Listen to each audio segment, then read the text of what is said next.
Good morning friends, कैसे हैं आप सब। आज हम लोग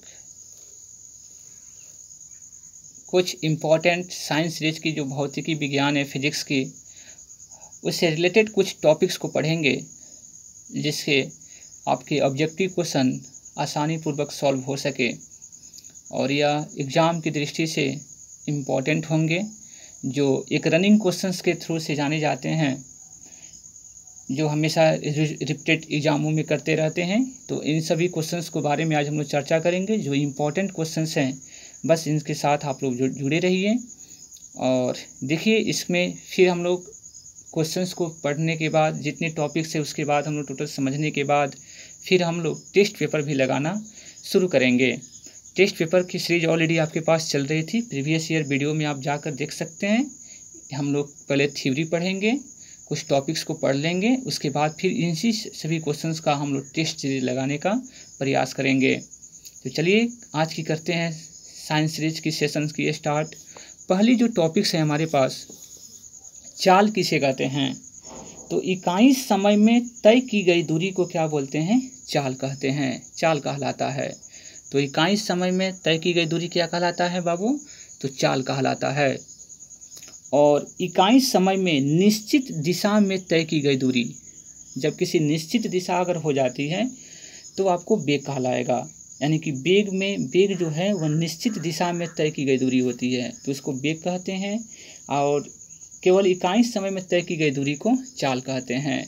तो चाल आपको समझ में आ जाएगा कि यह एक अदिश राशि है और वेग सदिश राशि होगा, क्योंकि इसमें दिशा भी फिक्स हो गया है।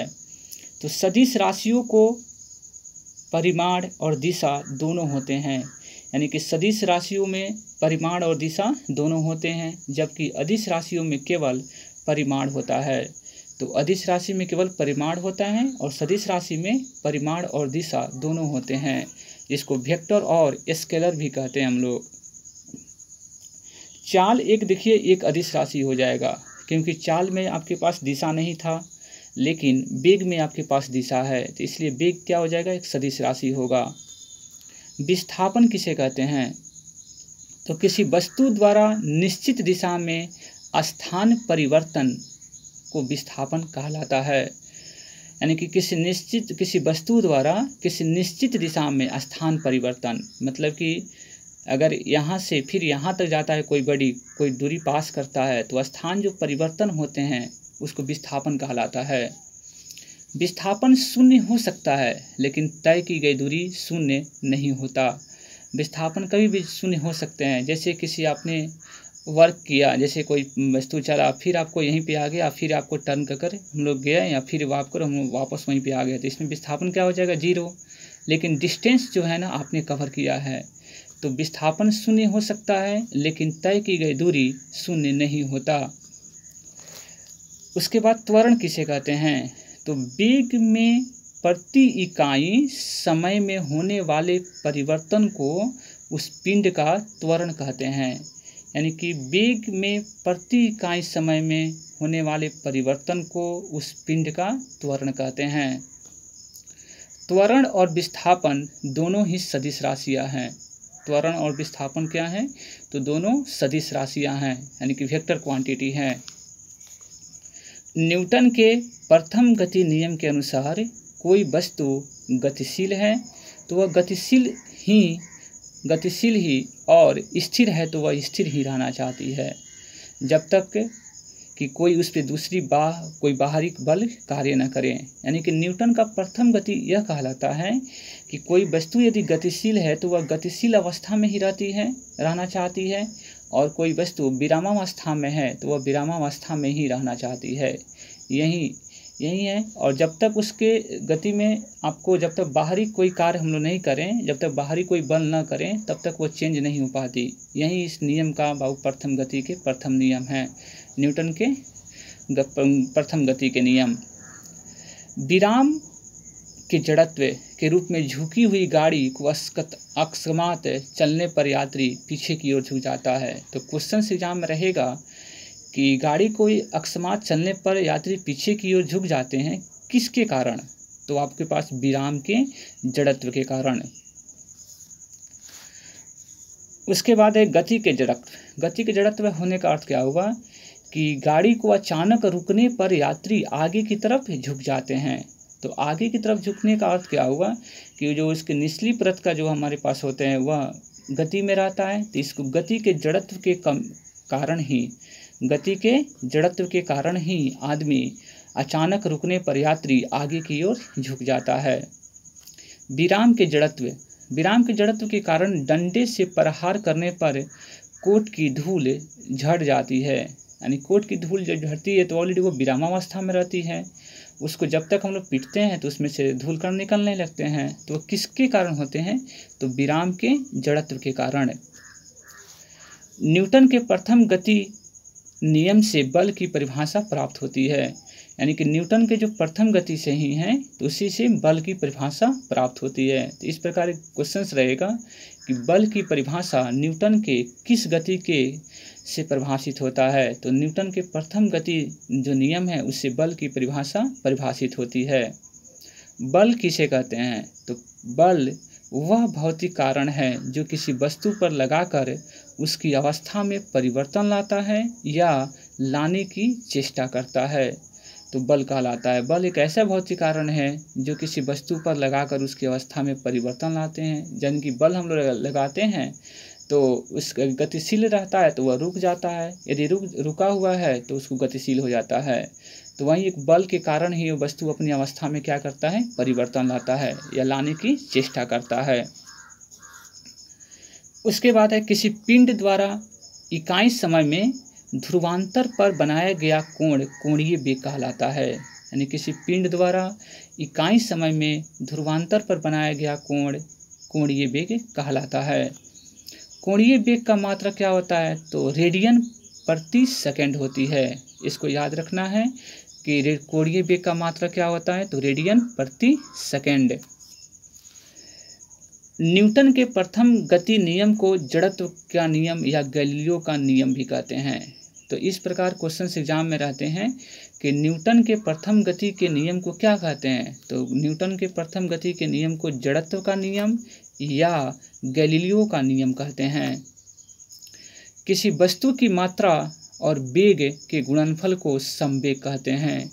यानी कि किसी वस्तु की मात्रा m हो और वेलोसिटी आपके पास वेलोसिटी दिया गया हो, वेग दिया गया हो, तो वेग में अगर उसकी मात्रा से मल्टीप्लाई कर लेंगे तो समवेग प्राप्त हो जाता है। स का याद रखिएगा, इसमें आपके पास वेट मतलब कि मात्रा और वेग, तो समवेग आपके पास मात्रा प्लस वेग अगर होगा, मात्रा इंटू वेग करेंगे तो समवेग प्राप्त होता है। न्यूटन के द्वितीय गति नियम के अनुसार किसी वस्तु के संवेग में परिवर्तन की दर उस वस्तु पर आरोपित बल के समानुपाती तथा द्रव्यमान के व्युत्क्रमानुपाती होता है और त्वरण की दिशा बल की दिशा में होती है। तो न्यूटन के द्वितीय गति के नियम हैं, उनके अनुसार किसी वस्तु के संवेग में परिवर्तन की दर उस वस्तु पर आरोपित बल के समानुपाती तथा द्रव्यमान के व्युत्क्रमानुपाती होता है और त्वरण की दिशा बल की दिशा में होती है। तो इस प्रकार क्वेश्चन एग्जाम में आपको इस टॉपिक से क्लियर हो जाएगा। न्यूटन की द्वितीय गति नियम से बल का व्यंजक प्राप्त होता है। तो देखिए क्वेश्चन रहेगा कि बल का व्यंजक किससे प्राप्त होता है? तो बल का व्यंजक न्यूटन के द्वितीय गति से प्राप्त होती है। न्यूटन के किस गति के? तो द्वितीय गति नियम के से ही बल का व्यंजक प्राप्त होता है। यदि कोई बल किसी वस्तु पर बहुत ही कम समय तक कार्यरत रहे तो बल और समय के गुणनफल को उस वस्तु का आवेग कहते हैं। क्या बोलते हैं? आवेग। यानी कि यदि कोई बल किसी वस्तु पर बहुत ही कम समय तक कार्यरत रहे, यानी कोई बल है किसी वस्तु पर बहुत कम समय के लिए कार्यरत रहता है, तो बल और समय के गुणनफल को आवेग कहते हैं। समझ में बातें आ गई होगी। अब हम लोग चलते हैं दूसरे टॉपिक्स में, जो इम्पोर्टेंट होगा कि जिस बल का परिणामी शून्य नहीं होता उसे असंतुलित बल कहा जाता है। यानी कि जिस असंतुलित बल किसे कहते हैं, तो जिस बल का परिणामी शून्य नहीं होता उसे असंतुलित बल कहा जाता है। न्यूटन के तृतीय गति नियम के अनुसार प्रत्येक क्रिया के बराबर परंतु विपरीत दिशा में प्रतिक्रिया होती है। अर्थात प्रत्येक क्रिया के बराबर परंतु विपरीत दिशा में प्रतिक्रिया होती है। अर्थात आप इधर से फोर्स करेंगे तो इतना ही फोर्स आपको इधर से भी करता है। तो इसको बोलते हैं हम इस नियम को न्यूटन के तृतीय गति नियम बोलते हैं। प्रत्येक क्रिया के बराबर परंतु विपरीत दिशा से आपको प्रतिक्रिया होती है। संवेग संरक्षण के सिद्धांत किसे कहते हैं, तो संवेग संरक्षण के सिद्धांत क्या है, तो इस सिद्धांत के अनुसार यदि कणों के किसी समूह पर कोई बाह्य बल नहीं लग रहा हो तो उससे निकाय का कुल संवेग अपरिवर्तित रहता है। यानी कि संवेग संरक्षण का सिद्धांत के अनुसार यदि कणों के किसी समूह पर कोई बाह्य बल नहीं लग रहा हो तो उस निकाय का कुल संवेग अपरिवर्तित रहता है। यानी कि संवेग में कोई चेंजिंग नहीं होता, इसलिए इसका नाम संवेग संरक्षण का सिद्धांत रखा गया है। अभिकेंद्री बल किसे कहते हैं, इसको सेंट्रीपिटल फोर्स बोलते हैं। सेंट्रीपिटल फोर्स में वस्तु वृत्ताकार मार्ग में पर चलती है तो उस पर बल वृत्त के केंद्र की ओर से कार्य करता है। तो एग्जाम में क्वेश्चंस रहते हैं कि अभिकेंद्रिक बल में वृत्त की केंद्र की ओर होता है या वृत्त की केंद्र से बाहर की ओर होता है। तो यह जो बल लगेगा ना वह वृत्त के केंद्र की ओर से कार्य करता है, यानी कि केंद्र की ओर से कार्य करेगा। उसके बाद अपकेंद्री बल देखिए, इसको सेंट्रीफ्यूगल फोर्स कहते हैं। प्रतिक्रिया बल वृत्ताकार पथ पर चलयमान वस्तु द्वारा अन्य वस्तु पर लगता है। यानी कि सेंट्रीफ्यूगल फोर्स में प्रतिक्रिया बल वृत्ताकार पथ पर चलयमान वस्तु द्वारा अन्य वस्तु पर लगता है, इसको बोलते हैं हम लोग अपकेंद्रिक बल। पृथ्वी का सूर्य के चारों ओर घूमना तथा इलेक्ट्रॉन का नाभिक के चारों ओर घूमना अभिकेंद्रीय बल कहलाता है।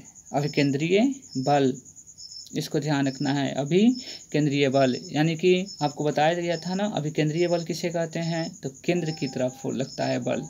तो केंद्र जो होता है ना वह सूर्य जो है वह अट्रैक्शन है पृथ्वी से।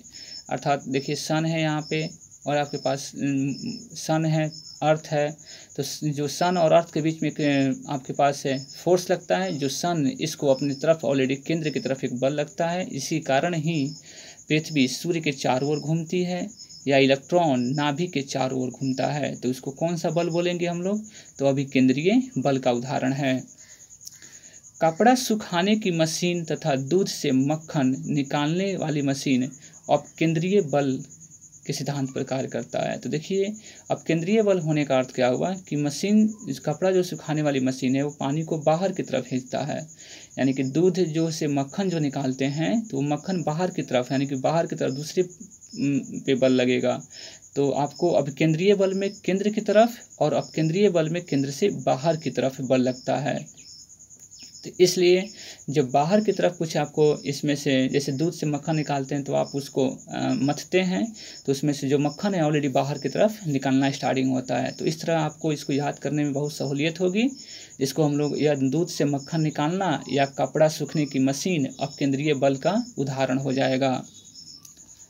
बल द्वारा एक पिंड को एक अक्ष से के परितः घूमने की प्रवृत्ति को बल आघूर्ण कहते हैं।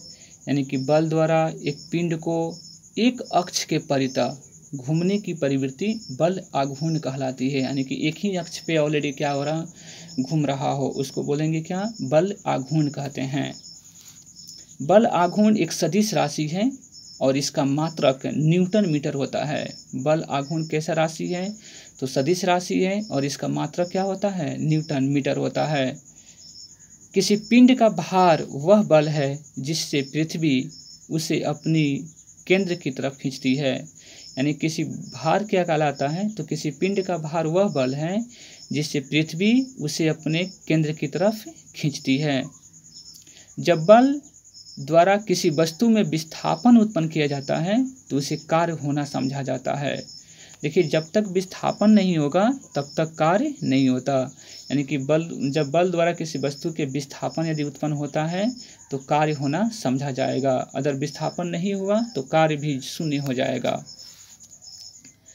कार्य की माप लगाए गए बल और बल की दिशा में वस्तु के विस्थापन का गुणनफल के बराबर होता है।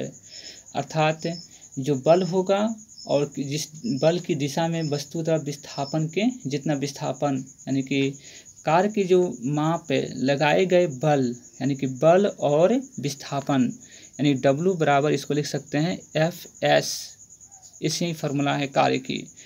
वर्क बराबर फोर्स इंटू डिस्प्लेसमेंट, डिस्प्लेसमेंट का अर्थ होता है विस्थापन। कार्य करने की दर को क्या बोलते हैं? शक्ति कहते हैं। कार्य करने की दर को शक्ति कहलाता है, जबकि कार्य करने की क्षमता ऊर्जा कहलाता है। तो क्षमता रहेगा तो ऊर्जा हो जाएगा, और कार्य करने की जो दर होती है क्या कहलाती है? शक्ति कहलाता है। कार्य और ऊर्जा का मात्रक क्या होता है? तो जूल होता है। कार्य और ऊर्जा का मात्रक जूल होता है, जबकि शक्ति का मात्रक वाट होता है। इसको याद रखना है। कार्य और ऊर्जा का मात्रक क्या होता है? तो जूल, और शक्ति का मात्रक वाट होता है। ऊंचाई पर स्थित वस्तु स्प्रिंग बांध बनाकर रोके गए जल में कौन सी ऊर्जा होती है? तो देखिए, स्प्रिंग द्वारा बांधे गए जल में जो जल होता है ना, उसमें स्थितिज ऊर्जा होती है। क्या होती है? स्थितिज ऊर्जा। यानी कि ऊंचाई पर स्थित वस्तु हो या स्प्रिंग हो या बांध कर रोके गए जो जल हो, उसमें कौन सी ऊर्जा होती है? तो स्थितिज ऊर्जा होती है। घड़ी की चाबी में जो संचित ऊर्जा होती है वो कौन होती है? तो घड़ी की चाबी में संचित ऊर्जा स्थितिज ऊर्जा कहलाती है। ऊर्जा संरक्षण के नियम के अनुसार ऊर्जा संरक्षण का नियम क्या कहता है? तो ऊर्जा संरक्षण के नियम के अनुसार ऊर्जा न तो उत्पन्न किया जा सकती है और न नष्ट किया जा सकता है। तो इसलिए ऊर्जा का संरक्षण का नियम के अनुसार ऊर्जा न तो उत्पन्न की जा सकती है और न ही नष्ट की जा सकती है। एक अश्व शक्ति किसके बराबर होता है? तो एक अश्व शक्ति 746 वाट के बराबर होता है। एक अश्व शक्ति किसके बराबर होता है? तो 746 वाट के बराबर। वह न्यूनतम वेग जिसमें प्रक्षेपित करने पर कोई पिंड पृथ्वी के गुरुत्वीय क्षेत्र से बाहर निकल जाए उसको पलायन बोलते हैं। पलायन वेग, यानी कि पलायन वेग वैसा न्यूनतम वेग है जिसे प्रक्षेपित करने पर कोई पिंड पृथ्वी के गुरुत्वीय क्षेत्र से बाहर निकल जाए। यानी कि वैसा हम लोग उसको इतनी, जैसे सेटेलाइट होती है, जब भी हम उसको प्लान करते हैं, यहाँ से प्रक्षेपित करते हैं, उड़ाते हैं, तो वह उसकी चाल वेग इतने ज़्यादा होती है कि पृथ्वी के गुरुत्वीय क्षेत्र से क्या होता है? बाहर चला जाता है, जिसके कारण कभी वह पृथ्वी पर फिर नहीं आ पाता है। जिसको उस वेग को क्या बोलेंगे हम लोग? पलायन वेग बोलते हैं। चंद्रमा पर जी का जो मान होता है वह पृथ्वी के मान का कितना गुना होता है? तो पृथ्वी के जी का 1/6 गुना होता है। यानी कि यदि 100 kg, अगर 600 kg आपके पास अगर कोई वस्तु है तो चंद्रमा पर मात्र 100 kg होगा, यानी 600 का कितना हो जाएगा? 1/6 पार्ट। तो 1/6 पार्ट करेंगे तो कितना हो जाएगा? 100 kg। तो पृथ्वी पर 600 kg होगा तो चंद्रमा पे 100 kg होगा। पृथ्वी पर यदि 10 kg होगा तो चंद्रमा पे 6 kg होगा। इसको समझना है, यानी कि 1/6 पार्ट ही आपके पास चंद्रमा पर उसकी भार होती है। तो इस प्रकार आपने इतनी सारी टॉपिक्स के बारे में आपने देखा। फिर हम लोग नेक्स्ट वीडियो में इससे आगे के टॉपिक्स को क्लियर करेंगे और फिर हम लोग टेस्ट सीरीज लगाने की प्रयास करेंगे। तब तक जुड़े रहिए आप लोग रिंकू सर RK मैथमेटिक्स के साथ। For this thanks.